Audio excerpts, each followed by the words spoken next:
have to deal with a fighting spirit. You don't have to deal with a name calling spirit. You don't have to deal with a cussing spirit. You don't have to deal with a violent spirit. Boy, I just went through that again. Yeah, you don't have to do all of those spirits come along. If you're with a liar, you don't have to deal with a cheating spirit. You don't have to deal with a manipulating spirit. You don't have to deal with a hustling spirit. Y'all not hearing what I'm saying. If you're around a lust-filled devil, you don't have to deal with a flirting spirit. Ain't nobody saying nothing. You know, y'all, I'm gonna come up out of there. I know ain't nobody in here like that. Ain't nobody in here like that. I'm not talking to y'all. I'm talking to the other church that I appreciate. I need you to understand something. But there's some things that God is trying to do. And it looks like you're at a place right now. And that's why you put all of the burdens on the pastor. But I found out something. When you can handle it, bring it to Jesus. Are you hearing what I'm saying? You got to learn how to bring some stuff to Jesus. And she says, I can't take no more. And the thing of it is she was an outsider. And watch this. An outsider. When she comes to Jesus, Jesus really don't have anything to do with her.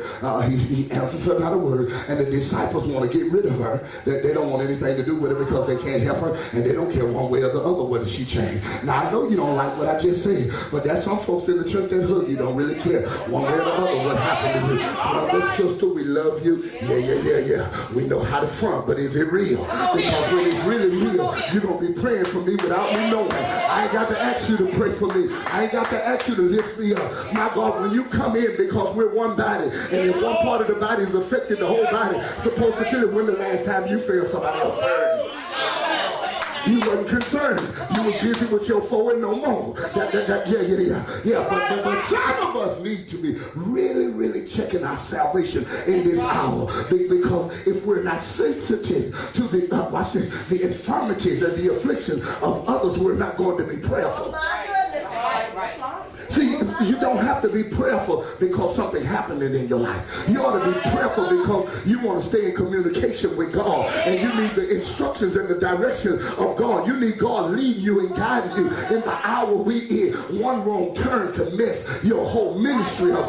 One wrong turn can jeopardize your whole life, your integrity, your everything. Sleep with one wrong person, and from that day forward, it's over. Are you hearing what I'm saying? Except you get a miracle. You ain't got to help me preach. I'm going to preach anyhow, because we're living in a time where evil is more and more prevalent. So we have to be extra careful in the season that we're dealing with, because I believe that God is trying to strengthen the saints in this hour, because Satan has released end time demons now. Demons to destroy families, demons to destroy destinies, demons to, y'all don't hear me, to tear up churches, demons to pull down the integrity and the good character of preachers. Demons are a sign. They're princes assigned to some of these folks around here who call themselves bishops, who call themselves apostles, and they don't realize the greater your level of anointing, the greater your positioning, the greater your attack. Are you hearing what I'm saying? And I'm convinced if you call yourself an apostle, you should know the dominating spirit that's in your region. Are you hearing what I'm saying?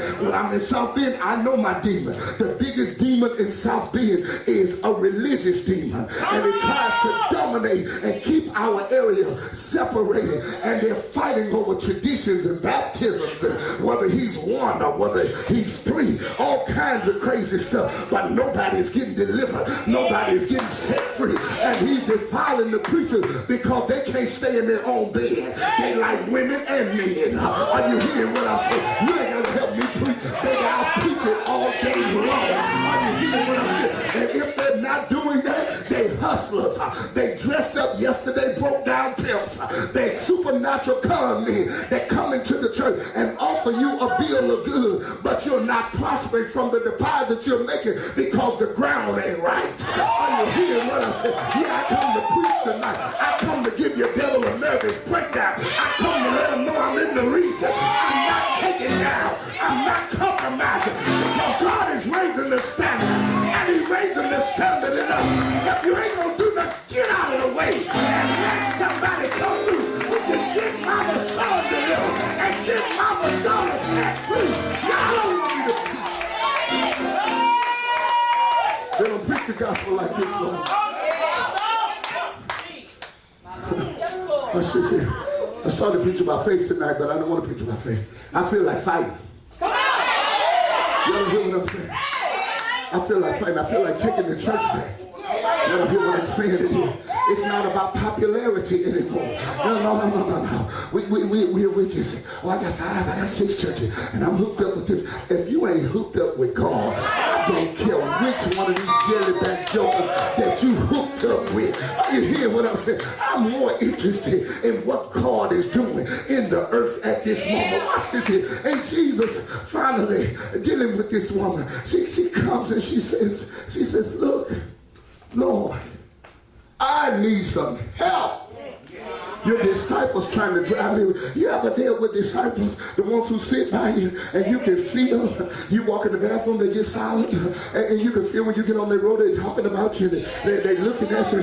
Can't you feel them trying to drive? Y'all don't want me to preach like that. I thank God for Pastor V, because Pastor V was scolding the church one day I was here, and she was telling them about the new little lambs that's coming in, but these old demons. People been in a long time. We're the old demons. We're the old demon that drive out the new little babies that really need God, because they're not where you at yet. But you wasn't always who you are either. Are you hearing what I'm saying? I need to go in the realm of the prophetic and shift into your path and call out some of the mess that you got away with, and God covered it up with the blood through mercy. And God don't want me to preach like that. See, that's why you need to leave that other person alone, because after all God has covered in his blood concerning you, and you got the audacity to try to tear somebody else down who's trying to get free. If they ain't gonna help me, leave me alone. Loose me and let me go. So here's the disciples trying to drive her away. And she said, Lord, please help me. And the Bible says, she fell at his feet and she worshiped. Now, Matthew says, she says, oh son of David. She got to fool him with his genealogy and his lineage. Oh son of David, have mercy on me. I'm dealing with a situation that I can't do nothing with. I'm dealing with a situation that's about to make me lose my mind. I'm dealing with a situation that's about to make me lose my salvation. Lord, I'm struggling. Am I talking to anybody struggling? Lord, I'm struggling. The thing I don't want to do is pulling on me. The thing I'm trying to stay back away from is pulling on me. Lord, I need a move of God right now. I called 911 because they told me you was on the main line. Are you hearing what I'm saying? And I'm telling you what I want. Y'all don't hear me. That's the way they used to preach in the old church. And I need you to understand something. Here she says, Lord, have mercy on me. Lord, help. And she falls down and worship. Now you got to check this out.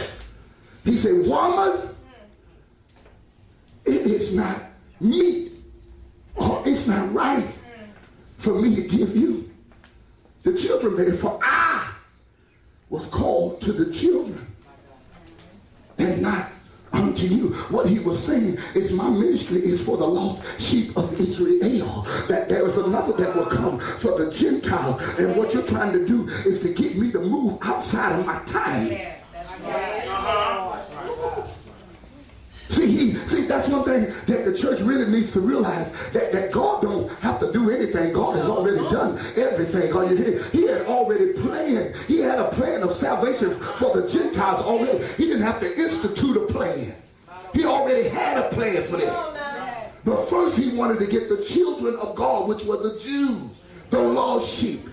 He said, I can't deal with you now because I'm not sent to you. And she says, she breaks down and she worships. And she says, even the little dogs get the crumbs that fall from the master table. I ain't asking for the bread. Just give me the crumbs. The same power that's in the bread. It's in the crumb. The same deliverance